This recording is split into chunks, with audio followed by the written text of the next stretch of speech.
Setiap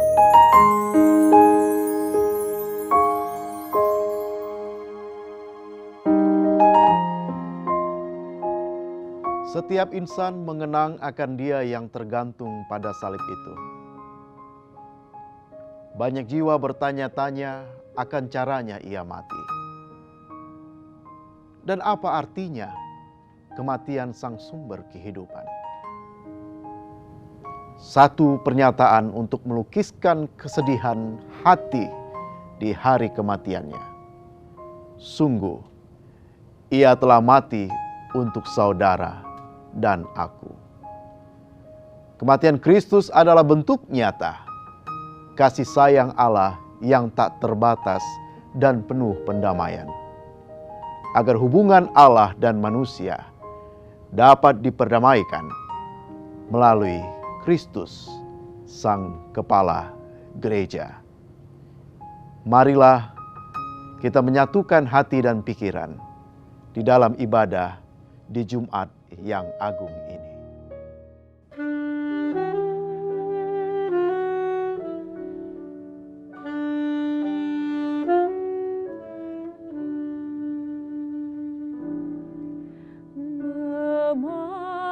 Memandang salib Rajaku yang mati untuk dunia, ku rasa hancur jongkaku dan harta hilang harganya.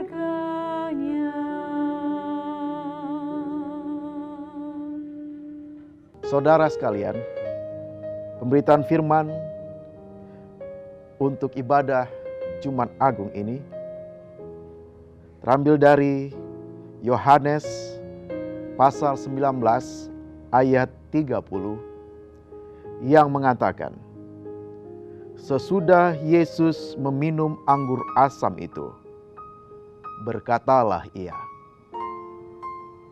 sudah selesai. Lalu Ia menundukkan kepalanya dan menyerahkan nyawanya. Demikian jauh pembacaan firman Tuhan. Berbahagialah orang yang mendengar dan melakukan sabdanya. Saudara kekasih, tidak biasanya kita merayakan Jumat Agung dalam suasana seperti saat ini. Walau dalam suasana hening dan meditatif, perayaan Jumat Agung biasanya kita rayakan bersama-sama di gereja, bersama dengan saudara-saudara kita dalam persekutuan iman. Namun, pandemi COVID-19 ini mendorong kita kini untuk lebih khusyuk beribadah bersama keluarga kita di rumah masing-masing. Mungkin ada 1-2 anggota keluarga kita yang tidak bisa bersama kita. Entah karena sedang dirawat, entah karena sedang mengisolasi diri, atau mungkin telah mendahului kita memasuki kehidupan kekal dalam rengkuhan kasih Allah yang abadi. Semuanya itu saudara-saudara tidak akan pernah mampu memisahkan kita dari kuasa Kristus yang pengorbanannya untuk saudara dan saya kita rayakan hari ini. Walau demikian, mungkin saja muncul pertanyaan dalam diri kita masing-masing. Mengapakah Allah membiarkan peristiwa pandemik yang sangat mengenaskan ini terjadi? Mengapakah Allah membiarkan penderitaan terjadi pada orang-orang beriman? Mengapakah orang-orang yang berusaha hidup jujur justru acap jatuh dalam kemiskinan? Mungkin demikian pertanyaan yang sering muncul ketika kemalangan mengenaskan menimpa orang-orang baik. Dan sebaliknya, bukan tidak mungkin juga muncul pertanyaan, mengapakah orang-orang fasik sungguh makmur hidupnya? Mengapakah orang-orang yang menghalalkan tipu daya dan ketidakjujuran justru bisa sentosa dan kaya? Pertanyaan-pertanyaan seperti ini mungkin berlanjut pada gugatan, di manakah Allah? Di manakah Allah pada saat saya membutuhkannya? Saudara-saudara, pertanyaan lirih yang selalu digaungkan kembali setiap kali kita merayakan Jumat Agung adalah teriakan Yesus di kayu salib. Eli, Eli, lama sabachthani. Bapa, Bapa, mengapa engkau meninggalkan aku? Ini adalah pertanyaan yang sangat manusiawi dari Yesus di kayu salib ketika menghadapi siksaan dan kebiadaban konspirasi para pemimpin agama dan penguasa saat itu. Barangkali pertanyaan seperti ini juga muncul saat murid-murid menyaksikan penderitaan dan kematian Yesus yang begitu mengenaskan pada Jumat siang itu, yang kini kita rayakan sebagai Jumat Agung. Bagaimana mungkin dalam benak murid-murid akan bertanya, bagaimana mungkin Yesus yang maha baik, yang welas asih itu akan mengalami kematian yang begitu tragis? Mengapakah Allah memalingkan wajahnya? Maka rasanya sangat manusiawi bila murid-murid Yesus tercerai-berai sesudah kematian Yesus. Penulis Injil mengisahkan para murid yang hendak kembali ke kehidupan semula sebelum mereka mengenal Yesus. Aku akan kembali menjadi penjala ikan, kata beberapa orang di antara mereka.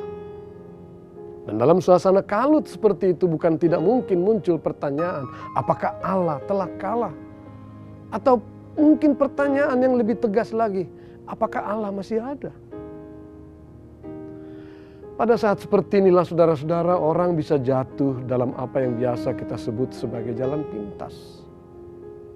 Jalan pintas bisa menghalalkan semua cara yang tidak memperdulikan kepatutan dan tidak merasa bersalah atas apa yang telah dilakukan itu.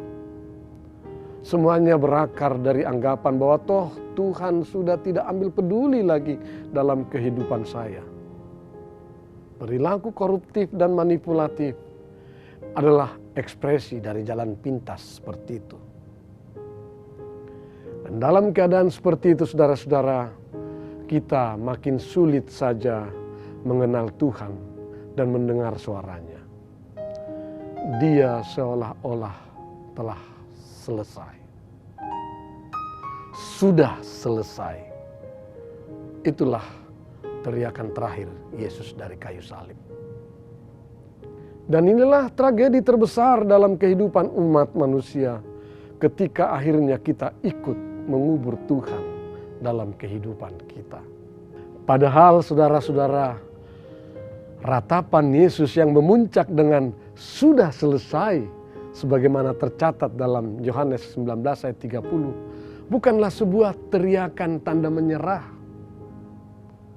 Dalam alam pikir kita sebagai manusia pada peristiwa Jumat Agung di Golgota itu, sudah selesai memang seolah mengakhiri segalanya. Yesus telah kalah. Ia menghembuskan nafas terakhirnya dan tamat sudah. Atau dalam angan kita sekarang ini, Allah bisa dan sudah bisa kita nyahkan dari kehidupan kita. Maka dalam benak orang bisa saja mengatakan wajar kalau kita kini menghadapi pandemik COVID-19 dengan segala akibatnya. Karena Allah sudah kalah berhadapan dengan kekuatan semesta. Bukankah Yesus sendiri yang mengatakan sudah selesai? Saudara-saudara kekasih, seruan Yesus sudah selesai harus dimaknai sebagai sebuah pekik kemenangan. Sama seperti ungkapan aslinya dalam bahasa Yunani, tetelestai. Tetelestai atau sudah selesai adalah sebuah seruan kemenangan dari para tentara yang baru pulang dari peperangan, saudara-saudara. Tetelestai adalah juga ungkapan seorang penguji atau promotor untuk mengakhiri sebuah ujian kepada promovendus dalam tradisi dunia akademis. Ketika promosi seorang menjadi doktor selesai, penguji akan keluar dari ruangan dan akan mengatakan, tetelestai, sudah selesai. Jadi tetelestai atau sudah selesai adalah ungkapan kegembiraan dan kemenangan, bukan sebaliknya. Pekikan Yesus sudah selesai di kayu salib, bukanlah rintihan kekalahan atau kekesalan akibat siksaan yang ia alami. Tetapi ini adalah sebuah pekik sukacita karena kemenangan.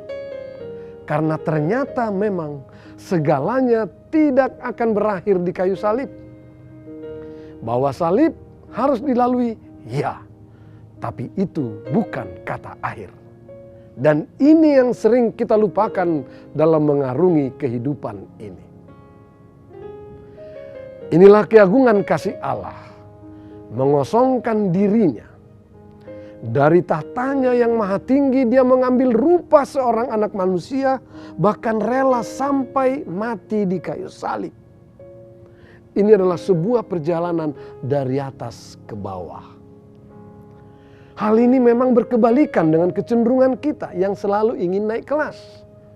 Perjalanan kita selalu ingin dari bawah ke atas, sementara perjalanan Allah dari atas ke bawah.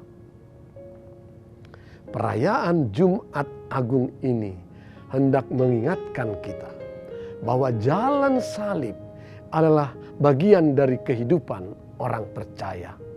Tetapi harus kita ingat juga bahwa jalan salib itu bukan kata terakhir. Sebab suatu kehidupan telah tersedia di balik maut yang telah dikalahkannya itu. Keseluruhan hidup dan masa depan kita telah dijamin oleh Kristus. Inilah pesan Paskah bagi dunia. Kebangkitan Kristus telah mengalahkan kuasa kematian. Dan ini adalah sebuah harapan akan masa depan yang baru bagi kita. Olehnya saudara-saudara, sekalipun saat ini kita sedang dirundung nestapa dan duka mendalam oleh terpaan pandemi COVID-19, jangan pernah menyerah. Keadaan sekarang bukanlah kata akhir. Kemelut yang kita hadapi sekarang bukanlah kata akhir. Kristus yang menghampiri kematian yang kita rayakan hari ini menjamin masa depan yang lebih baik bagi kita semua. Bahwa di balik duka, pelangi kasih Tuhan menanti. Selamat memaknai Jumat Agung.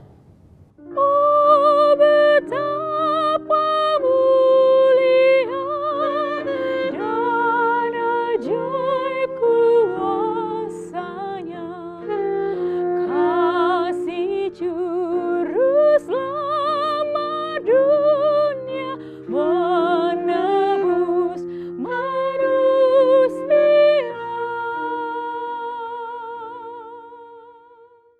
Saudara-saudara, kembalilah dengan damai sejahtera Tuhan ke dalam kehidupanmu sehari-hari. Bersyukurlah atas kasih setia yang telah Allah berikan melalui Yesus Kristus. Lakukanlah firman Tuhan yang telah saudara dengar. Angkatlah hati dan arahkanlah pikiranmu kepada Tuhan, serta terimalah berkat-Nya. Tuhan memberkati engkau dan melindungi engkau. Tuhan menyinari engkau dengan wajah-Nya dan memberi engkau kasih karunia. Tuhan menghadapkan wajah-Nya kepadamu dan memberi engkau damai sejahtera. Amin.